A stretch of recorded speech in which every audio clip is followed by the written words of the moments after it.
This is Brian with ScreenFiles.com in review. What I'm looking at today is The Conjuring 2, the 2016 sequel to 2013's The Conjuring. And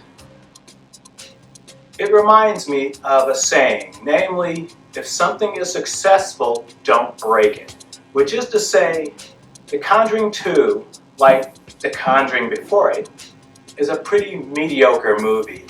Not terribly scary, and it also has weird tonal issues. It's not a movie that anyone who claims to be a horror fan is going to much appreciate. It has some interesting things about it though. In fact, there's one scene where the wife of Ed Warren, her name eludes me at the moment, the wife of Ed Warren has this encounter with a picture of an entity who they come to learn is behind everything that's going on in the film. It's a scene that's almost like something from an art film. It's ridiculous, and it's weird, and it's so awesome. The pity is, though, nothing else in the movie is quite like it. The scene doesn't really fit, though if more of the movie were like this particular scene, this would be an awesome movie. It opens up with the Warrens investigating the Amityville haunting. Like the first movie, it begins with something else, and then it moves to London, where the Warrens pretty much vanish, and we deal with this family who are experiencing poltergeist activity in their flat. This is an odd scene as well, if only because it feels almost like a caricature of British people.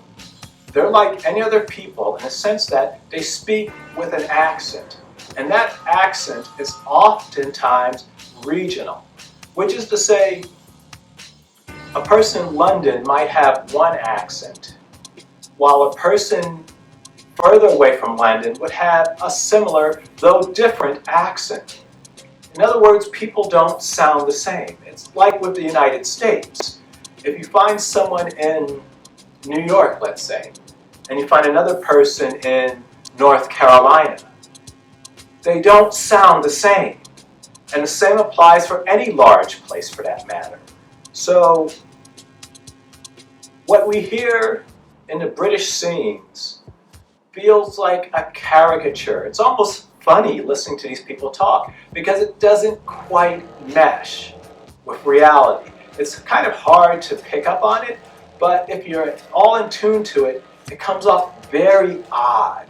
It's similar to the type of thing that happens when a director needs to depict a forest, let's say.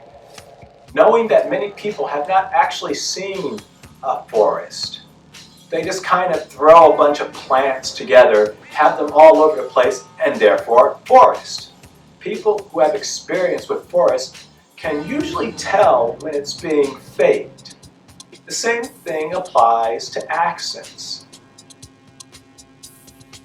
What the people speak in The Conjuring 2, the British accent you hear, feels very stereotypical and general. And it's also too clear. If some British people talk, like with a Scottish or Irish accent, sometimes you cannot understand them very well if you're not accustomed to hearing it. These people sound like what I imagine American people would think British people sounds like, which isn't really this, not really. In other words, it comes off very inauthentic.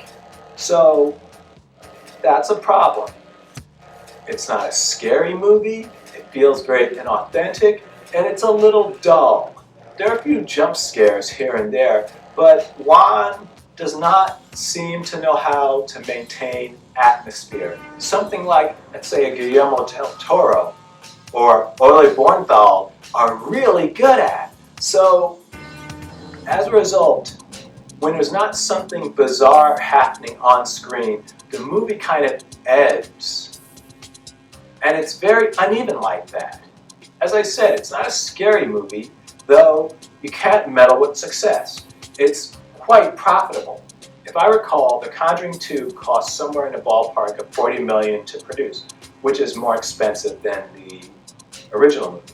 But conversely, I think it earned someone a ballpark of $300 million worldwide, which is a huge return on investment. So obviously they're going to continue doing what they were doing prior. But the problem is, what they were doing prior isn't very good. Now what do you think? This is Brian with ScreenFiles.com in review. Do you agree, disagree? Let me know down below. And as usual, consider a like or a follow. Peace.